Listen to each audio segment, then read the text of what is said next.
ವೀಕ್ಷಕರೇ ನಮಸ್ಕಾರ. LVS ಸಾಬಲಕಟ್ಟಿ YouTube ಚಾನಲ್ನ ಈ ಒಂದು ಹೊಸ ವಿಡಿಯೋಗೆ ತಮ್ಮೆಲ್ಲರಿಗೂ ಸ್ವಾಗತ. ಇತ್ತೀಚೆಗೆ ಬಾಳು ಬೆಳಗುಂದಿ ಮಾಲಾಶ್ರೀ ಅವರು ಜೋಡಿ ನಂಬರ್ 1 ಈ ಒಂದು ರಿಯಾಲಿಟಿ ಶೋದಲ್ಲಿ ಕಾಣಿಸಿಕೊಂಡಿದ್ದರು. ಈ ಒಂದು ವೇದಿಕೆಯಲ್ಲಿ ಬಾಳು ಬೆಳಗುಂದಿ ಮಾಲಾಶ್ರೀ ಅವರು ಈ ಒಂದು ಜೋಡಿ ನಂಬರ್ 1 ಸೀಸನ್ 3 ಒಂದು ಟ್ರೋಫಿಯನ್ನು ಗೆಲ್ತಾರೆ ಅಂತೇಳಿ ಸಾಕಷ್ಟು ನಿರೀಕ್ಷೆಯಲ್ಲಿದ್ದರು. ಆದರೆ ಬಾಳು ಬೆಳಗುಂದಿ ಮಾಲಾಶ್ರೀ ಅವರು ಈ ಒಂದು ಟ್ರೋಫಿಯನ್ನು ಗೆಲ್ಲಕ್ಕಾಗಿಲ್ಲ. ಇಲ್ಲಿ ರುದ್ರಾ ಮಾಸ್ಟರ್ ಮತ್ತು ನಿರೀಕ್ಷೆ ಅವರು ಕೂಡ ಟ್ರೋಫಿಯನ್ನು ಗೆಲ್ತಾರೆ ಅಂತೇಳಿ ಸಾಕಷ್ಟು ಒಂದು ಅಭಿಮಾನಿಗಳು ಕುತೂಹಲದಿಂದ ಇದ್ದರು. ಆದರೆ ಅವರು ಕೂಡ ಈ ಒಂದು ಟ್ರೋಫಿಯನ್ನು ಗೆಲ್ಲಕ್ಕಾಗಲಿಲ್ಲ. ಇತ್ತೀಚೆಗೆ ಈ ಒಂದು ವೇದಿಕೆ ಮೇಲೆ ಕಾಣಿಸಿಕೊಂಡಂಥ ಬಾಳು ಬೆಳಗುಂದಿ ಮಾಲಾಶ್ರೀ ಅವರು ಈಗ ತಮ್ಮ ಒಂದು ಸಾಂಸಾರಿಕ ಜೀವನದಲ್ಲಿ ಕೂಡ ತೊಡಗಿದ್ದಾರೆ.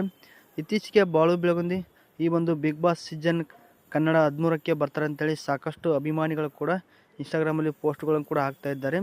ಈಗ ಬಾಳು ಬೆಳಗುಂದಿಯವರು ಈ ಒಂದು ಬಿಗ್ ಬಾಸ್ ಕನ್ನಡ ಸೀಸನ್ 13ಕ್ಕೆ ಬರ್ತಾರಲ್ಲ ಅಂತೇಳಿ ಕಾದು ನೋಡಬೇಕು. ಈ ಹಿಂದೆ ಕೂಡ ಅವರಿಗೆ ಒಂದು ಆಫರ್ ಬಂದಿತ್ತು. ತಮ್ಮ ಒಂದು ವೈಯಕ್ತಿಕ ಸಮಸ್ಯೆಗಳಿಂದ ಅದನ್ನು ರಿಜೆಕ್ಟ್ ಮಾಡಿದರು. ಈ ಸಾರಿ ಈ ಒಂದು ಬಿಗ್ ಬಾಸ್ ಸೀಸನ್ ಕನ್ನಡ 13ಕ್ಕೆ ಬರ್ಬೋದು ಅಂತೇಳಿ ಅಭಿಮಾನಿಗಳು ಸಾಕಷ್ಟು ಒಂದು ಆಸೆಯಲ್ಲಿದ್ದಾರೆ. ಬರ್ತಾರ ಇಲ್ಲ ಅಂತೇಳಿ ಕಾದು ನೋಡಬೇಕು. ಇತ್ತೀಚೆಗೆ ಬಾಳು ಬೆಳಗುಂದಿ ಮತ್ತು ಮಾಲಾಶ್ರೀ ಅವರು ರಾಘವೇಂದ್ರ ಸ್ವಾಮಿಯವರ ಒಂದು ಮಠಕ್ಕೆ ಭೇಟಿ ನೀಡಿದ್ದು ಸಾಕಷ್ಟು ಒಂದು ಅಭಿಮಾನಿಗಳು ಕೂಡ ತುಂಬ ಖುಷಿಯಾಗಿದ್ದಾರೆ. ಇವರ ಒಂದು ಪೋಸ್ಟ್ಗಳು ಕೂಡ ಈಗ ಇನ್ಸ್ಟಾಗ್ರಾಮ್ ಮತ್ತು ಸಾಮಾಜಿಕ ಮಾಧ್ಯಮದಲ್ಲಿ ತುಂಬ ವೈರಲ್ ಆಗ್ತಾ ಇದೆ. ನೀವು ಕೂಡ ಬಾಳು ಬೆಳಗುಂದಿ ಮತ್ತು ಮಾಲಾಶ್ರೀ ಅವರ ಒಂದು ಅಭಿಮಾನಿ ಆಗಿದ್ದರೆ ವಿಡಿಯೋವನ್ನು ತಪ್ಪದೆ ಲೈಕ್ ಮಾಡಿ, ಚಾನಲ್ಗೆ ಸಪೋರ್ಟ್ ಮಾಡಿ. ಇವರ ಒಂದು ಪೋಸ್ಟ್ ಕುರಿತು ನಿಮಗೆ ಅನಿಸುತ್ತೆ ಕಮೆಂಟ್ ಬಾಕ್ಸಲ್ಲಿ ಕಮೆಂಟ್ ಮಾಡಿ. ಮತ್ತೊಂದು ವಿಡಿಯೋದೊಂದಿಗೆ ನಿಮ್ಮನ್ನು ಭೇಟಿ ಮಾಡ್ತೇನೆ. ವಿಡಿಯೋ ಇಷ್ಟ ಇದ್ದರೆ ಲೈಕ್ ಮಾಡಿ, ಚಾನಲ್ಗೆ ಸಪೋರ್ಟ್ ಮಾಡಿ. ಮುಂದಿನ ವಿಡಿಯೋದಲ್ಲಿ ಸಿಗೋಣ. ಧನ್ಯವಾದಗಳು.